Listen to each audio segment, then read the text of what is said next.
The bill arrived on a Tuesday in an envelope from my parents' garden center, which was strange enough that I opened it before I took off my coat. Across the top, in the same leafy green logo I'd helped redesign 3 years earlier, were the words Pine and Rowe Family Nursery. Under that, my mother had typed my name, my address, and a payment deadline 30 days away. Balance due, $34,600. The description said, "Everything we spent raising you." A second line read, "Reimbursement for extraordinary expenses incurred while raising Tessa." I honestly thought it was a joke. A cruel one, maybe, but still a joke. Then I turned the page and found 18 itemized charges covering braces, school activities, transportation, food, housing, and something called special academic support. That last charge was $8,940. I recognized it immediately. Not because my parents had ever spent that amount helping me in school. They hadn't. I recognized it because 3 weeks earlier I had reviewed a vendor proposal for a computerized shade system for the nursery's new greenhouse.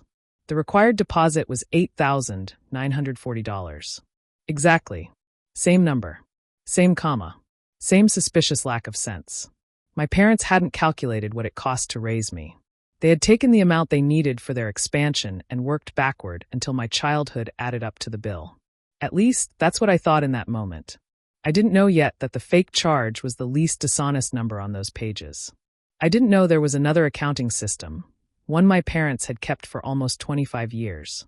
And I definitely didn't know that a small brass plant marker sitting in my desk drawer was proof that the biggest decision of my life had never actually been mine.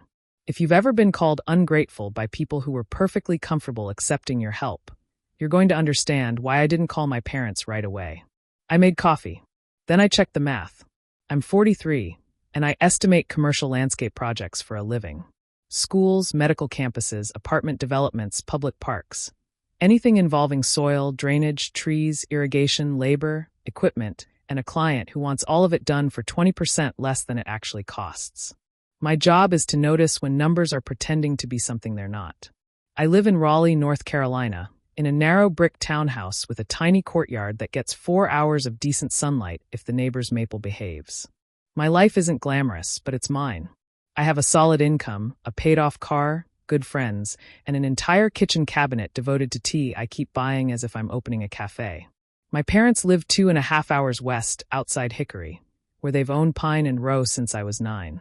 The nursery started as 6 hoop houses, a gravel parking lot, and a hand-painted sign my father built from an old barn door. By the time I received that bill, it covered 22 acres and sold everything from tomato starts to 12-foot Japanese maples. It was the kind of place where customers brought pictures of dying shrubs on their phones and expected somebody to diagnose them like emergency room patients. Usually that somebody was me. Not physically. I hadn't worked there full-time in 17 years. But whenever the inventory system crashed, the irrigation schedule made no sense, a commercial client needed a quote, or a vendor contract contained language my father didn't understand, someone called Tessa. My younger brother, Caleb, worked there every day and had the title of operations director.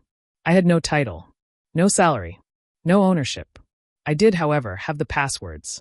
That arrangement makes less sense when I say it out loud than it did while I was living it. The phrase in our family was, "Nothing grows alone." Dad said it whenever a storm knocked down a greenhouse and neighbors came to help. Mom said it when someone brought a casserole after my grandfather died. It was painted on a board near the nursery register in looping white letters. It sounded generous, beautiful even. But in our house, "Nothing grows alone" slowly came to mean that anything I grew belonged to everyone, while anything Caleb grew needed to be protected from everyone.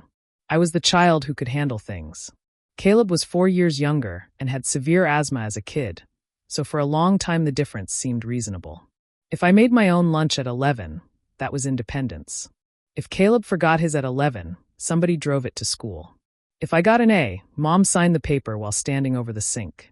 If Caleb got a B-, we went for ice cream because he'd really applied himself. I didn't hate him for that. I want to be clear about it, because families love turning unequal treatment into a sibling competition. Caleb didn't create the rules when we were children. He just learned them. So did I. My rule was simple. If I was useful enough, nobody could call me difficult. And if I was never difficult, maybe one day they'd look at me with the same soft concern they saved for him. That belief can make you extremely competent. It can also make you very easy to exploit. I spread the pages across my dining table and entered every charge into a spreadsheet. Not because I intended to pay them. I wanted to see how the story had been built. There were ordinary-looking numbers. $1,200 for school field trips, $2,600 for automobile access, $3,000 for braces, $4,800 for 1 year of supplemental housing after age 18. Then there were round estimates for meals and utilities. The total came to exactly $34,600. Not $34,598. Not $34,612. Exactly the amount Mom had told me they were short for the first phase of the greenhouse expansion. 2 months earlier, Dad had called while I was grocery shopping. "We're finally doing the climate-controlled house," he said. "Caleb's got a plan for year-round herbs." Caleb always had a plan. Hydroponic basil. Wedding rentals. A subscription box full of curated seasonal garden experiences, which turned out to be 4 seed packets and a candle in a cardboard box. Some ideas were good. Some mostly employed our parents. The climate-controlled greenhouse was actually good. Local restaurants wanted reliable herbs through winter, and the nursery already had the land and customers. Dad asked if I would review the contractor bids. I spent 2 Saturdays rebuilding the cost comparison because the proposals didn't cover the same scope. One excluded electrical service. One used cheaper glazing. One included an automated shade system from a company called Carolina Solar Shade. $8,940 due as a deposit. I recommended they delay 1 phase and keep more cash available for startup losses. Dad agreed. Caleb didn't. A week later, Mom asked whether I would guarantee a line of credit. She made it sound like signing for a package. "The bank just wants reassurance," she said. "They know you understand the project." "Reassurance from my credit score? Don't say it like that." "How should I say it?" She sighed. "Your father and I put everything into giving you 2 a start. We're asking you to stand behind us." I told her I'd look at the loan documents. They wouldn't send them. Dad said the bank was still preparing them. Caleb said the details were pretty standard. Mom said my questions made it sound as if I didn't trust them. That was when I said no. Not forever. Not dramatically. I said I would not guarantee debt. I wasn't allowed to review for a business I didn't own. Dad was quiet for 3 seconds. Then he said, "You've gotten awfully transactional." That was 10 days before the bill arrived. At 7 that evening, after I'd checked the greenhouse proposal twice, I took a picture of the $8,940 line and texted it to Mom. I wrote, "Why is the shade system deposit listed as my academic support?" She called so fast my phone was still in my hand. "That's not what it says," she began. "I'm looking at it. I mean, that number isn't from the shade system." Then where did it come from? Years of tutoring, school supplies, application fees. Name the tutor. Silence. I wasn't trying to trap her. I had never had a tutor. I'd tutored other kids in algebra for $10 an hour, usually at the public library because our house was too noisy during nursery season. Mom changed direction. "This is exactly why we didn't want to do it this way." I looked at the invoice again. "You sent me a bill." "It isn't a legal bill, Tessa. It's an accounting. With a due date. Because you keep acting like we've never invested in you." That sentence landed harder than it should have. Not because it was true. Because some part of me still wanted to prove it wasn't. "I've never said that," I told her. "You didn't have to." All these questions about ownership. Refusing to help with the loan. Your father feels like you've forgotten what it took to get you where you are. I almost laughed, but there was nothing funny in my body. My hands had started shaking, so I pressed one palm flat against the table. "Did Dad make this?" Another pause. "We made it together. And Caleb, he knows we're asking you to contribute." That wasn't an answer, which was an answer. I asked if Caleb had received a bill for the cost of raising him. Mom's voice sharpened. "Caleb is here every day. He gets paid every day. He's building something for this family. I've been doing free work for the nursery since I was 12. Oh, come on. We all pitched in. Nothing grows alone." There it was. That beautiful little sentence, pulled out like a receipt. I said, "I'm not paying this." Mom got very calm. She does that when she wants the other person to feel unstable. Then don't. But stop pretending you did everything by yourself. She hung up. I sat at my dining table until the coffee went cold. Then I did something I'm still embarrassed to admit. I opened my banking app and checked how much I could transfer without touching my emergency fund. It was just under $21,000. For maybe 5 minutes, I considered sending it. Not because I believed I owed them. I thought if I paid enough to get the greenhouse started, they might finally see me as part of the future of the nursery. Maybe Dad would put my name on something. Maybe Mom would stop measuring love by my willingness to rescue them. Maybe Caleb would treat me like a partner instead of the off-site help desk. That's the humiliating thing about an old survival belief. You can identify it, discuss it in therapy, make jokes about it with your friends, and still reach for it when you're hurt. My phone buzzed. It was a text from Caleb. Mom says you're freaking out over the breakdown. It wasn't meant literally. They're just trying to show you the bigger picture. Then, before I could respond, another message appeared. If you don't want to sign, the 34.6 would cover the gap. We can pay you back after spring inventory moves. I stared at that message. Mom had just spent 20 minutes insisting the total represented my childhood. Caleb described it as the exact funding gap. I took screenshots. Then I closed the banking app. The next morning, I called my boss and asked to use a personal day. I wish I could say I did that because I had a brilliant plan. I didn't. I did it because I hadn't slept, and estimating a municipal park while furious is how you accidentally order 400 red maples instead of 40. At 9, I went through my personal credit card statements. Over the previous 3 years, I had paid for the nursery's website hosting, its inventory backup service, a seasonal email platform, and 2 software subscriptions Dad considered computer stuff. The charges averaged $217 a month. Sometimes Mom reimbursed me. Usually she said she'd catch it next month. The unreimbursed total was $4,836. I emailed her a simple list and wrote, "Please move these services to a business card by Friday. I'll help transfer the accounts once. After that, I won't cover nursery expenses or provide unpaid project work." I did not mention the bill. That was my first real boundary, and it looked so small on the screen that I almost felt ridiculous. Mom replied 11 minutes later. "Your father is under tremendous stress. This is not the time to punish him." I wrote, "I'm not punishing anyone. I'm stopping." Then I put my phone in a drawer and went outside. There was a brass plant marker in that drawer. About 6 inches long, narrow at one end, with a flat oval face tarnished brown around the edges. My grandmother Elaine had given it to me at my high school graduation. She'd had the words, "For whatever you grow next," engraved across the front. I hadn't looked at it in years. At the time, I'd thought it was a strange graduation gift, even for a girl raised in a nursery.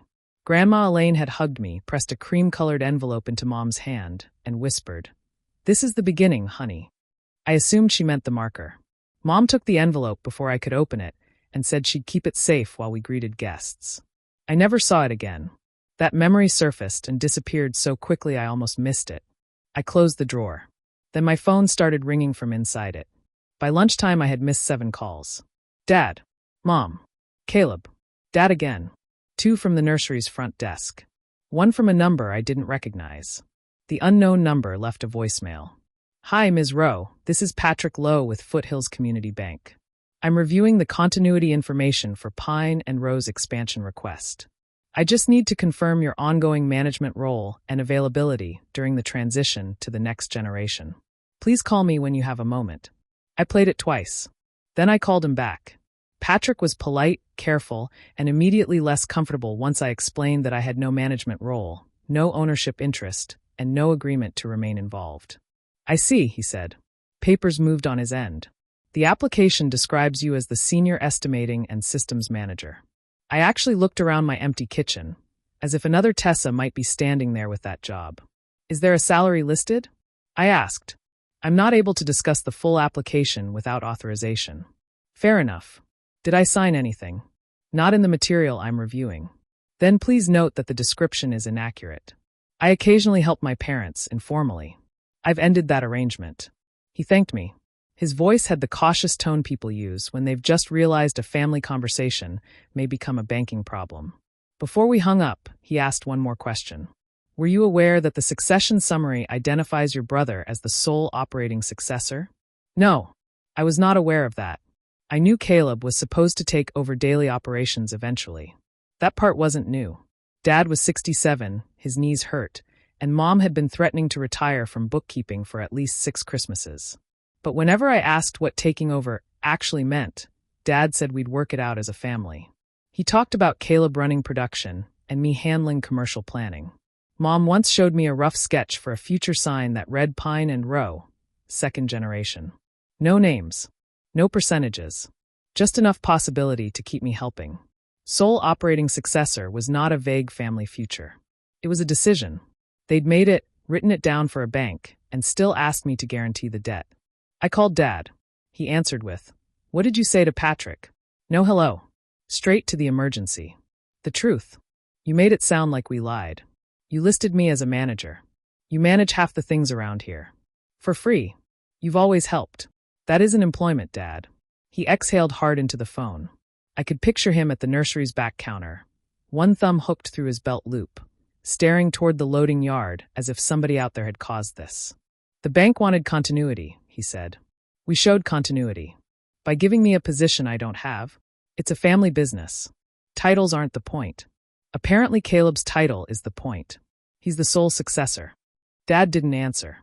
I asked, when were you going to tell me? This loan isn't about inheritance. I didn't say inheritance. Well, that's where you're taking it. People reveal a lot when they defend themselves against an accusation you haven't made. He told me Caleb had sacrificed his adult life for the nursery.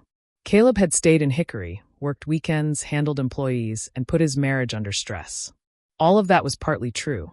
My brother had put real work into the place. He also earned $72,000 a year, lived in a house the nursery owned, drove a company truck, and had taken 6 months of paid leave after his divorce because Dad said he needed to get his head right.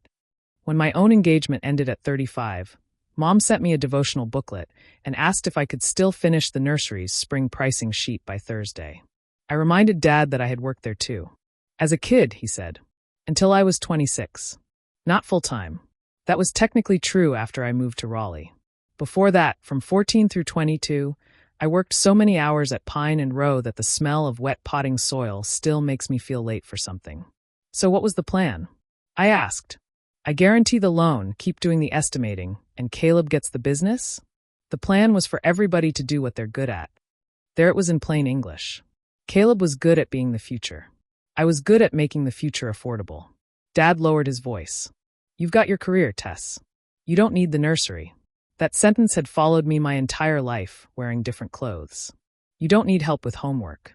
You don't need us at the competition. You don't need a car. You can figure out the bus. You don't need the extra bedroom. Caleb's equipment takes up space. You're fine. You're right, I said. I don't need it. He heard victory and relaxed. Then I finished. And it doesn't need me anymore. I hung up before he could answer. The nursery's busiest months were March through May. This was late January, which meant bare root trees were arriving. Spring pricing was being finalized, and commercial contractors were sending plant schedules for quotes. For 9 years, I had reviewed the larger bid requests at night.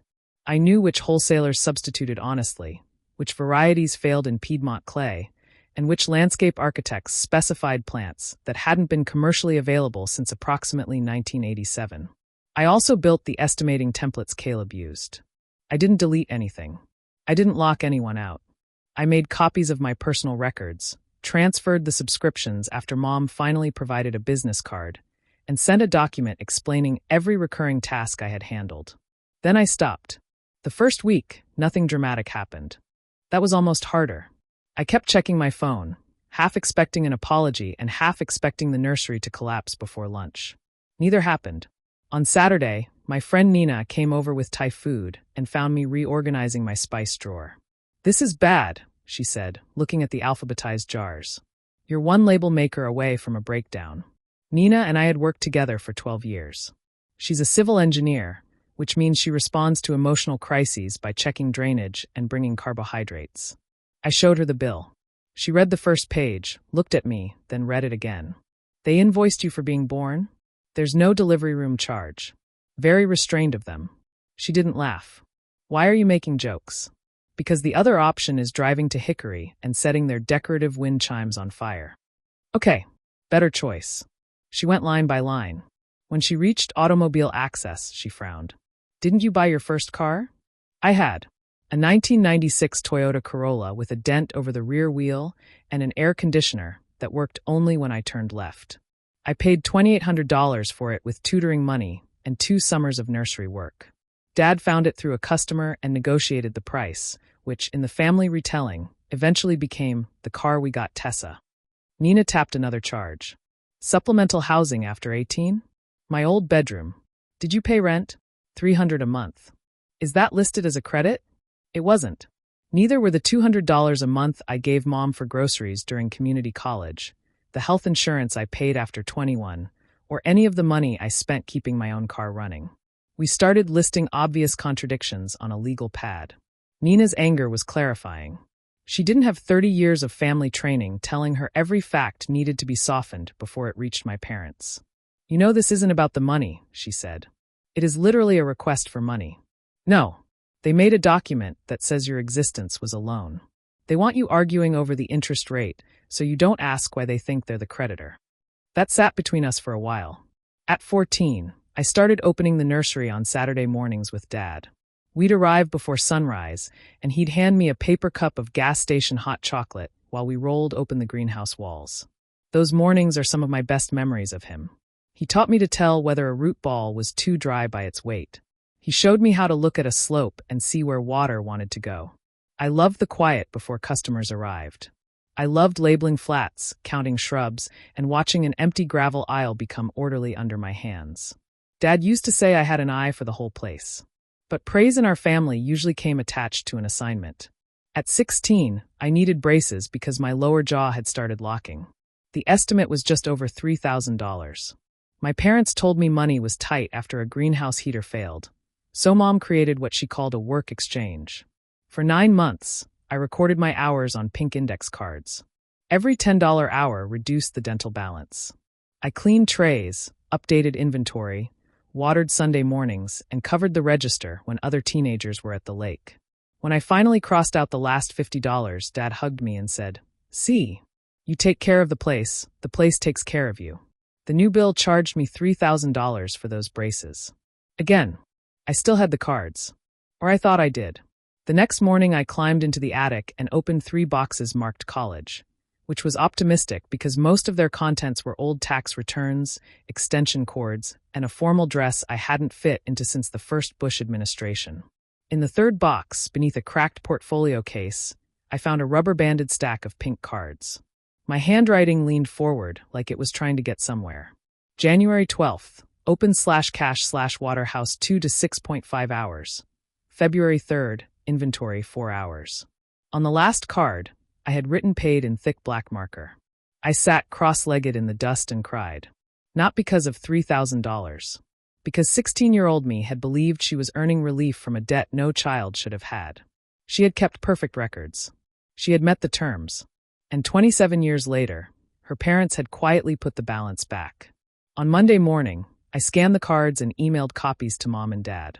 I attached my rent receipts from ages 18 and 19 and the title record for the Corolla. My message was 3 sentences. These entries are inaccurate. The shade system amount is fabricated. The braces were exchanged for documented labor, and the housing and vehicle charges omit what I paid. Do not represent this document as a legitimate debt. Dad replied, "This is getting ugly." I wrote back, "It was ugly when you printed it." By Wednesday, the family outreach program began. My mother's sister, Linda, called to say my parents were devastated. A cousin I hear from twice a year sent a paragraph about honoring the people who sacrificed for us. A nursery employee named Brooke texted, "Hope y'all work it out. Ray's blood pressure is through the roof." Nobody asked to see the bill. That's how family systems protect themselves. They circulate the emotion faster than the evidence. Mom told people I had demanded half the nursery and threatened the bank when Dad refused. The real sequence: parents asked for my credit, I asked for documents, they billed me for childhood, I corrected a false job description, was less useful to her. Caleb called Thursday night. "You're blowing this up," he said. "Did you help make the bill?" Mom asked me for the project total. Did you know she was turning it into childhood expenses? Not exactly. What does that mean? She said she wanted to show what they'd put into you. I thought it was symbolic. It has an invoice number. You know, Mom. She likes things official. Did you receive a symbolic bill? He didn't answer. I asked whether he knew the bank application named him sole successor. That's just operations, he said quickly. So you did know. Tess, I've been there 16 years. I was there 14. You left. 2 words, and suddenly I was 22 again, standing in the nursery office with an acceptance letter from North Carolina State's landscape design program. I had completed 2 years at community college while working. I wanted to transfer. Dad said the family couldn't help with tuition. Mom said Raleigh was expensive, and I was being unrealistic. A late freeze had damaged half the spring crop, so leaving before peak season would put everyone in a terrible position. I deferred for a year. Then another.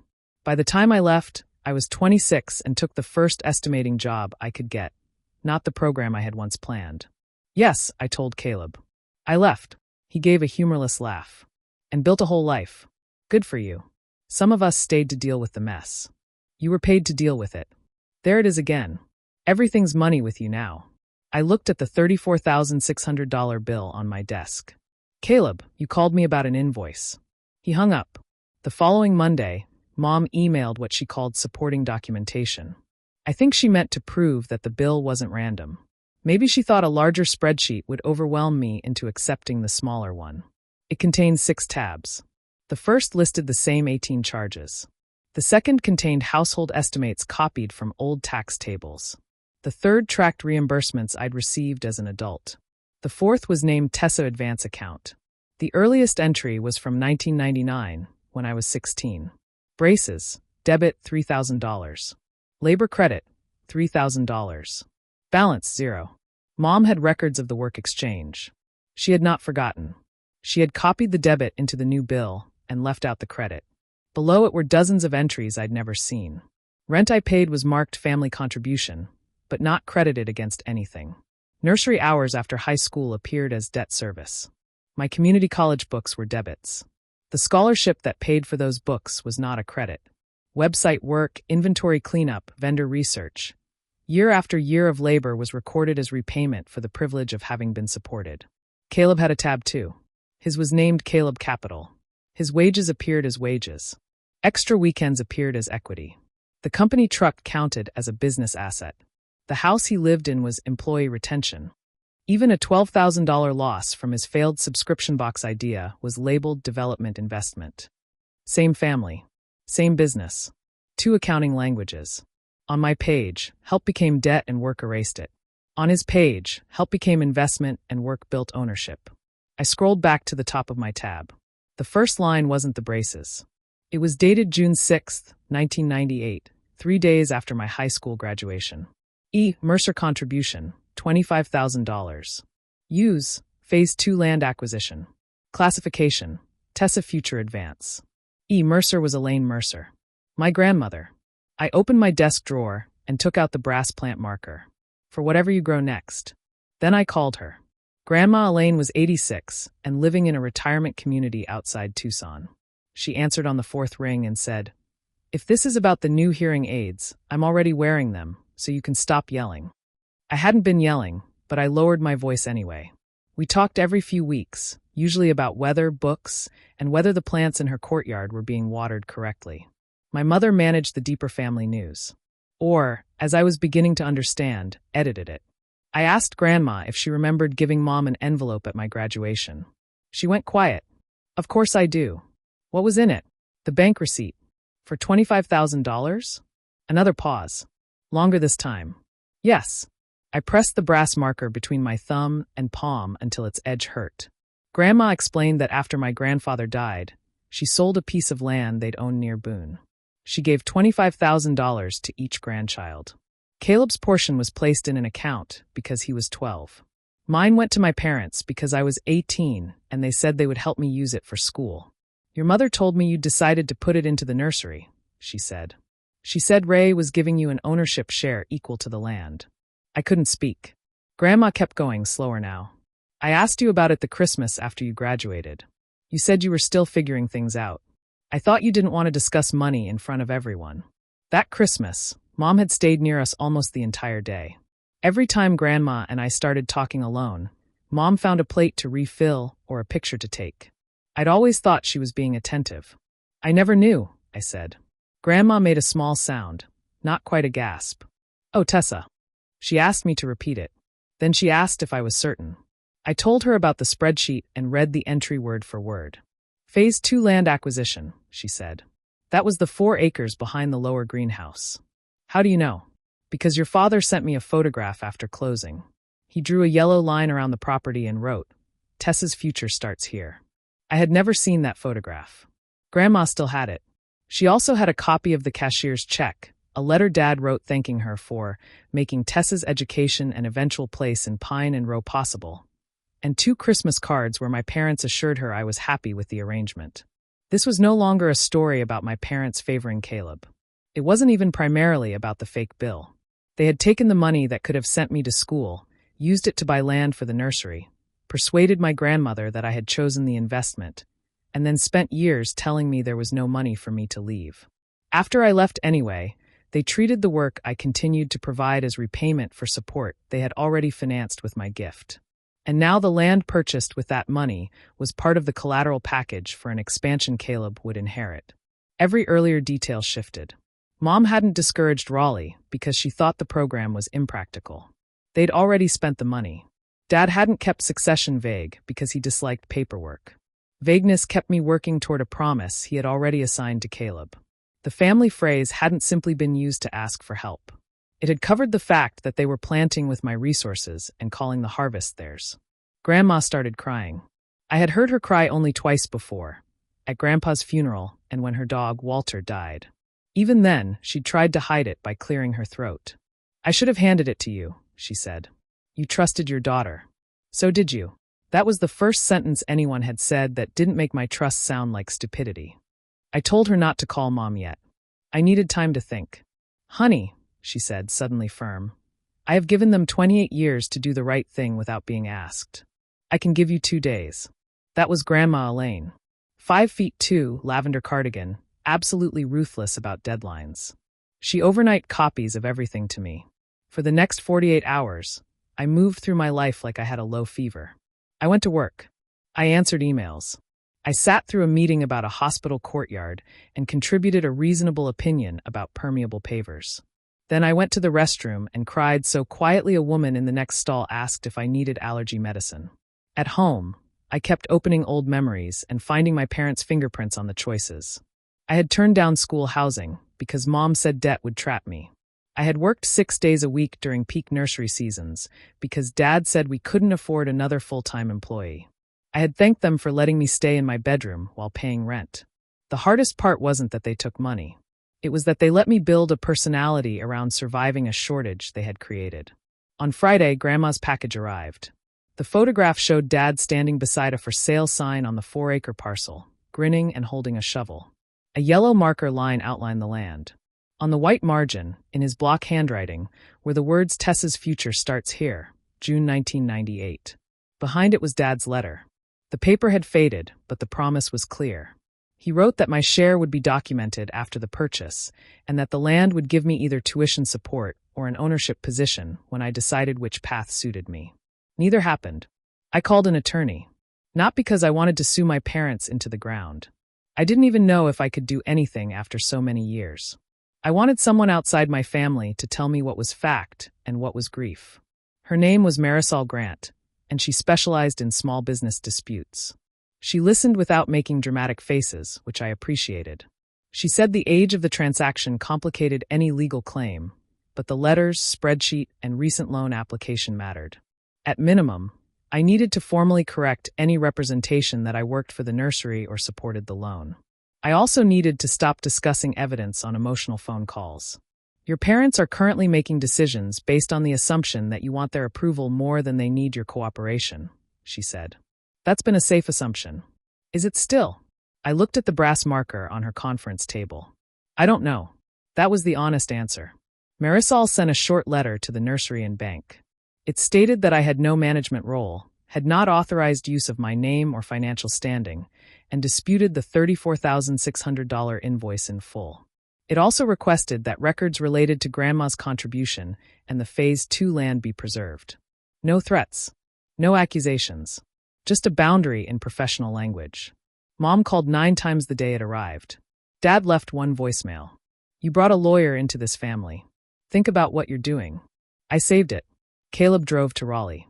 He showed up at my door Saturday morning wearing the same brown nursery jacket he'd had for years. I almost didn't let him in, but it was 38 degrees and raining, and boundaries are not the same thing as hypothermia. He stood in my kitchen with water dripping from his sleeves and looked exhausted. "Did Grandma really give them 25 grand for you?" he asked. So Mom had called her after all. "Yes. And they bought the back parcel? That's what their spreadsheet says." He sat down without being invited. For a moment, he was not the favored son or the sole successor. He was my little brother, pale and confused, the same kid who used to sleep outside my bedroom when thunderstorms made his asthma worse. "They told me you chose that," he said. "Dad said you didn't want college. He said you wanted the nursery to be your school." I laughed once. It came out sharp. "Did that sound like me? You loved the place." "I did. I also filled out the transfer application 3 times." He stared at the table. I asked what our parents had told him about his own $25,000. Caleb said it had gone toward his house down payment. The nursery owned his house. I watched him realize that at almost the same speed I had realized the tutoring charge matched the greenhouse deposit. "Do you have paperwork?" I asked. He rubbed both hands over his face. "Dad said it was cleaner through the business." "Cleaner for whom?" He stood and walked to the courtyard door. My potted rosemary was bending under the rain. "You think I knew all of this," he said. "I think you knew enough not to ask." He turned. "And you knew enough to leave." That hurt because it contained a piece of truth. I had left. Once I built a life in Raleigh, I visited, advised, fixed, and complained. But I didn't force the conversation. Ambiguity benefited me too. It let me believe I still had a place at Pine and Row without risking a clear no.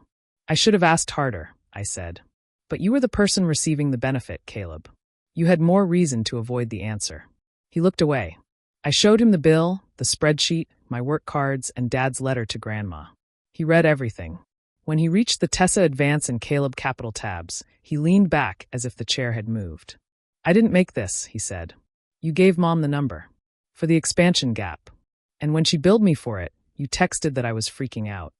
He nodded slowly. "I'm sorry," he said. "It wasn't enough." It was also the first clean apology I had received. "What are you going to do?" he asked. "Stop funding a story that erases me." "What does that mean for the nursery?" There it was. Even shaken, even apologizing, he still wanted to know whether I would keep the structure standing. "I don't know," I said. "That's not my job anymore." He left without asking me to sign anything. 3 days later, Foothills Community Bank paused the expansion application. Not because I had destroyed it, as Mom told anyone who would listen, but because the projected management plan and private funding contribution were no longer reliable. The nursery could submit a smaller application with updated information. Dad refused.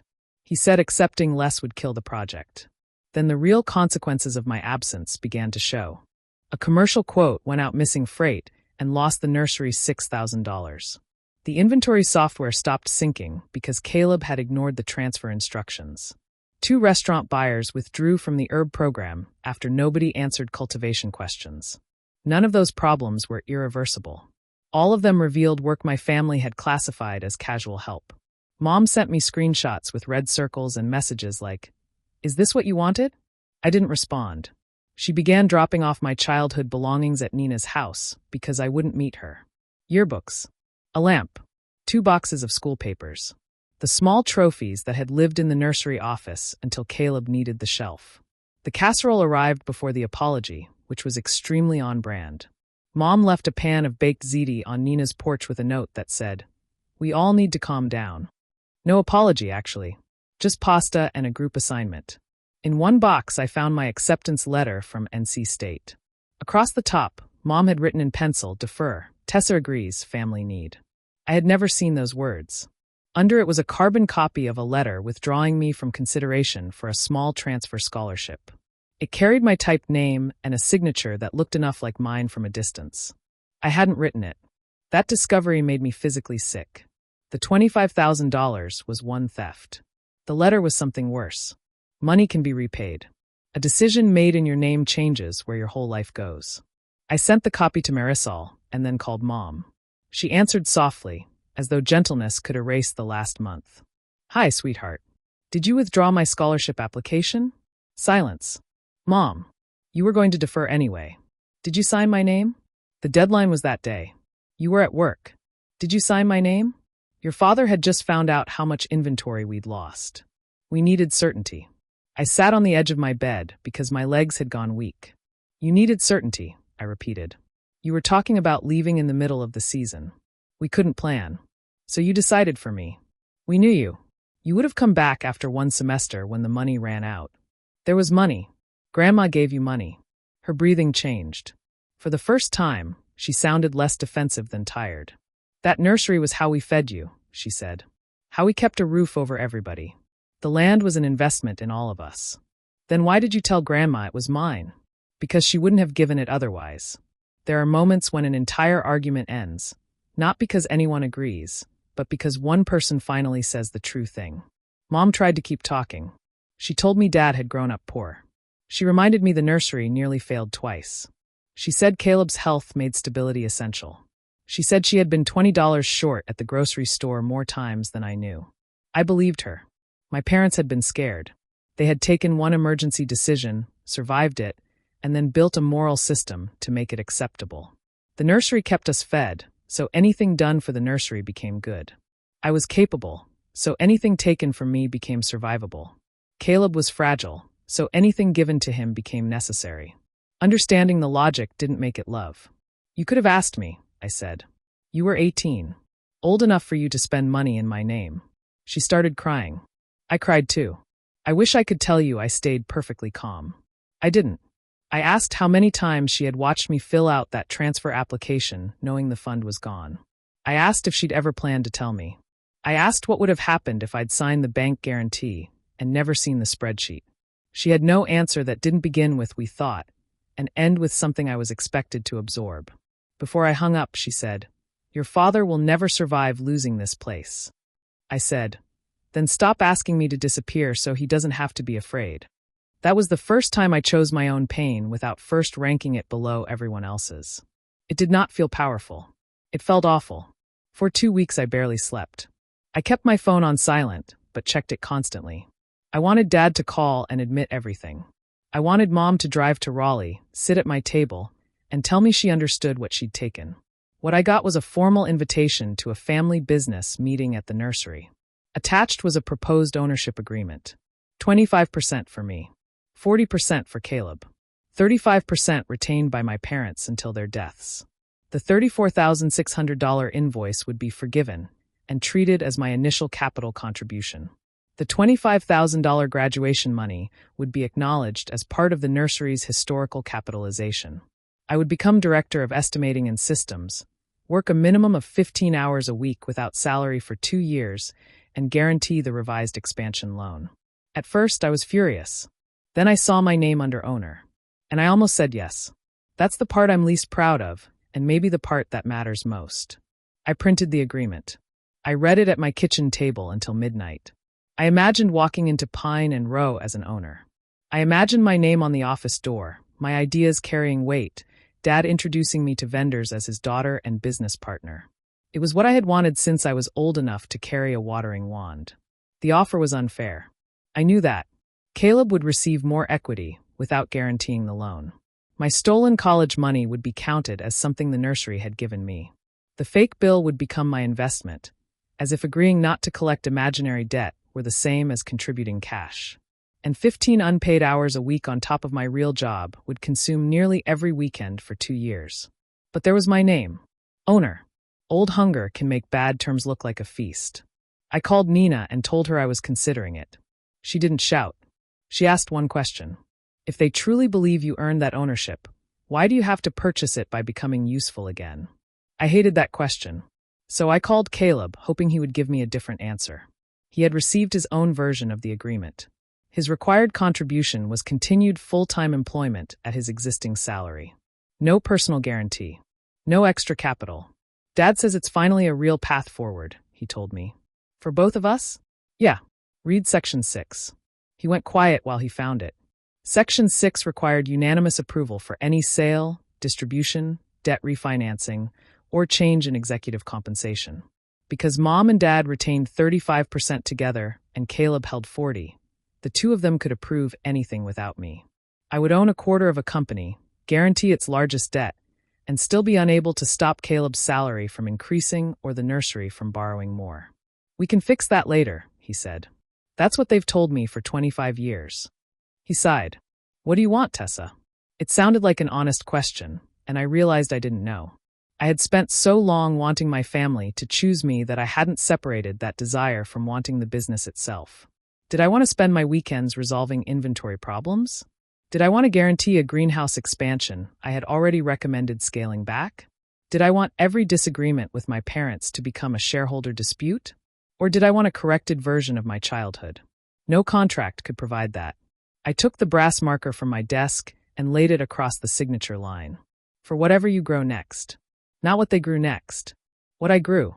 I emailed Marisol and told her I would attend the meeting, but I would not sign the agreement.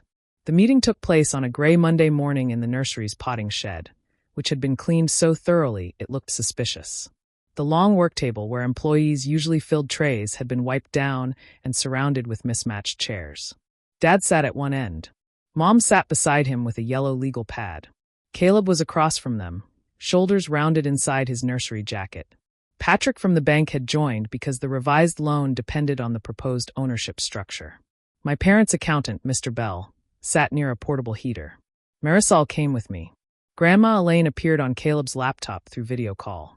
She wore a lavender sweater and looked small enough to fit inside the screen until she spoke. I'd like to hear Raymond explain the money, she said. Nobody touched the coffee Mom had provided. Dad began by describing the nursery's history. The bad years. The risks. The ice storm in 2002. The recession. The pandemic. He wasn't lying. Pine and Row had survived things that closed better-funded businesses. My parents had worked hard. They had sacrificed. That truth had protected the other truths for a long time. We made choices for the whole family, Dad said. Not every choice looks fair when you pull it out 20 years later. Grandma leaned closer to her camera. Did Tessa agree to invest her $25,000? Dad glanced at Mom. Mom said she understood the land was for her future. That wasn't my question, Grandma replied. The portable heater clicked off. In the sudden quiet, I could hear an employee rolling carts over gravel outside. Dad said I had wanted to stay at the nursery. I placed the scholarship withdrawal letter on the table. Then why did Mom sign my name to this? Mr. Bell removed his glasses and read the page twice. Caleb looked at Mom. You said she withdrew, he said. Mom pressed her fingertips against the legal pad. She was going to. No, I said. You needed me to. Dad told me not to turn one old piece of paper into a public humiliation. I reminded him that he was the one who had converted my childhood into an invoice. Then I put the bill beside the greenhouse proposal. I highlighted the $8,940 charge on each. Patrick noticed first. These are identical, he said. Mom spoke quickly. That was an internal illustration. It was never meant for collection. It has a due date, Caleb said. The words sounded different coming from him. Dad turned. Stay out of this. Caleb's face tightened. You made me part of it when you asked me for the funding gap. He looked at me. I should have asked what they were doing with it. I didn't. Dad pushed back from the table. So now everybody's against us. I'd heard some version of that sentence whenever agreement failed. If we weren't protecting him, we were attacking him. No, I said. We're in the same room with the same facts. That's not the same thing. Marisol asked Mr. Bell whether the Tessa Advance and Caleb Capital accounts appeared in formal company statements. He said they did not. Mom called them personal planning notes. Personal planning notes used to create a business invoice, Marisol said. Mom looked at me. What do you want us to say? That we made mistakes? Fine. We made mistakes. But you benefited from that nursery your entire life. So did all of us. Exactly. Nothing grows alone. For years, that phrase had ended the conversation. This time, Grandma answered before I could. Then why did only one child's help become ownership? Mom looked down. Dad stood and walked toward the open shed door. He watched a forklift carry pallets of soil across the yard. When he turned back, his face looked older than it had a month earlier. Caleb stayed, he said. Because you paid me to stay, Caleb replied. Dad flinched. Caleb continued quietly. And because you made leaving expensive for her. Nobody gasped. Nobody delivered a perfect speech. Mom picked up her pen, set it down, and aligned it with the edge of her pad. Mr. Bell folded his glasses. Patrick asked if anyone needed a break. Dad said no. I slid the unsigned ownership agreement toward my parents. I'm not taking this offer. Mom stared at me. You've wanted a share for years. I wanted you to recognize what I had already given. This asks me to give more so you can call me recognized. Dad said the bank would probably reject the expansion without my guarantee. Then build the project the business can afford. And if we lose the herb contracts, that risk belongs to the owners. It was one of the hardest sentences I had ever said to him. Not cruel, not triumphant, just accurate. Patrick closed his file. The current loan structure was no longer viable, he said, but the bank would consider a smaller request based on existing management and collateral. Dad accused him of taking sides. Patrick said, I'm evaluating repayment. Numbers don't become disloyal because they stop flattering you. Marisol presented a separate proposal. My parents would withdraw the invoice in writing, correct the bank application, reimburse my recent business expenses, and acknowledge that Grandma's contribution had been used without my informed agreement. In return, Grandma and I would pause further claims while an independent accountant reviewed the land transaction and company records. Dad refused immediately. Mom asked for 15 minutes alone with him. We waited in the retail greenhouse. February light came through the roof in pale rectangles. The air smelled like damp soil and rosemary. I walked past the register where the painted sign still said nothing grows alone. For the first time, I noticed the board had been made from the old graduation display Dad built in 1998. I recognized a streak of blue paint along one edge. Even the family motto had been written over something that used to mark my beginning. Caleb stood beside me. If they sell the back parcel, they can settle this and fund a smaller greenhouse, he said. Dad won't sell. He might have to. I looked through the glass toward those 4 acres. Rows of dogwoods occupied the front half. The rest was open field, sloping toward a creek. Did you know I used to draw a design school there? I asked. He shook his head. Classrooms in the old barn. Trial gardens. A place where people could learn the business without being born into it. That sounds like you. It was such a simple thing for him to say. I had waited years to hear my family connect me to a future without first assigning me the labor. When we returned, Mom agreed to the review. Dad didn't speak, but he signed the temporary agreement after reading it 3 times. The independent accounting took 7 weeks. It found that Grandma's $25,000 had covered most of the down payment on the Phase 2 land. It also found $11,200 in adult expenses and services I had paid for without reimbursement over the years. Marisol told me I could pursue more, especially over the signed scholarship withdrawal, but proving damages decades later would be expensive and emotionally brutal. I believed her. The final settlement wasn't cinematic. There was no judge, no giant check, no public confession. My parents sold 2 unused acres from the back parcel to a local conservation housing nonprofit. From the proceeds, they repaid Grandma's original $25,000 with an additional amount she negotiated herself. She transferred it to me, saying, "This time I'm handing it to the right person." Pine and Rowe reimbursed my documented adult expenses. The fake invoice was formally withdrawn. The bank approved a much smaller greenhouse loan with no reference to me. Caleb's succession agreement was rewritten. He could earn ownership over time, but the nursery house and company truck were finally described honestly as compensation, not evidence of sacrifice. He also hired a part-time estimator. The first month, he complained that she charged too much. I told him, that's what the work costs. He didn't argue. My relationship with my parents did not heal on schedule. Dad sent one letter. He wrote that he was sorry things were handled poorly, which is not the same as saying he handled them poorly. He still believes saving the nursery justified choices other people were expected to survive. We speak occasionally. Weather, health, a new variety of redbud. He has never asked me for business help again. Mom started counseling after Grandma stopped taking her calls for 2 months. Her first apology came by phone and contained so much explanation it nearly collapsed under its own weight. I told her I wasn't ready. 6 months later, she tried again. She said, "I made being capable the price of caring for you." That was the first time she named what happened without asking me to comfort her about it. We have limited contact now. I visit for lunch, not for crises. I don't review contracts. I don't fix software. Forgiveness, where it exists, has not restored their access to my labor. Caleb and I are doing better, slowly. He admitted he had spent years believing the family story because it made his life easier. I admitted that I sometimes treated his dependence like a character flaw because I was angry no one allowed me to have any. Neither of us got the childhood we thought the other one had. Last spring, he paid me for 2 hours of consulting on drainage around the new greenhouse. The invoice was for $300. He paid it the same day. As for me, I used part of Grandma's money for something I had postponed so long I'd stopped calling it a plan.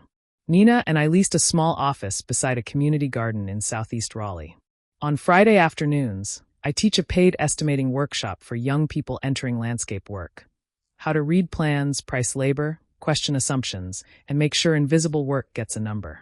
The program is small. 12 students in the first group. Folding tables, donated laptops, coffee that could remove paint.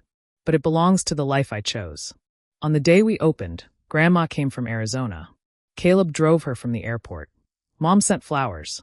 Dad did not come, but a week later a box arrived from the nursery containing a set of professional soil knives and a note that said, "These are yours." Not the apology I once wanted. Still, I noticed the wording. "These are yours." At the entrance to the teaching garden, I installed the brass plant marker Grandma gave me at graduation. I polished the front, but left the tarnish around the edges. Beneath the old engraving, "For whatever you grow next," I added a second line with the year. Students pass it every Friday without knowing what it cost to get there. That's okay. Not every scar needs to become a lesson plan. The $34,600 bill is in a file at home. I kept it, but not because I'm still arguing with it. I keep it because for years I believed love was an account I could balance if I worked hard enough. Every favor was a payment. Every silence reduced the risk. Every rescue bought me another season near the people I wanted to choose me. They did choose me. They chose me to carry what they didn't want counted. Now I count my time. I name my work. I ask what things cost before I agree to pay them. And when somebody offers me belonging in exchange for becoming useful enough to disappear, I know that isn't an invitation. I still believe nothing grows alone. I just know now that roots are not debts, and love doesn't send an invoice.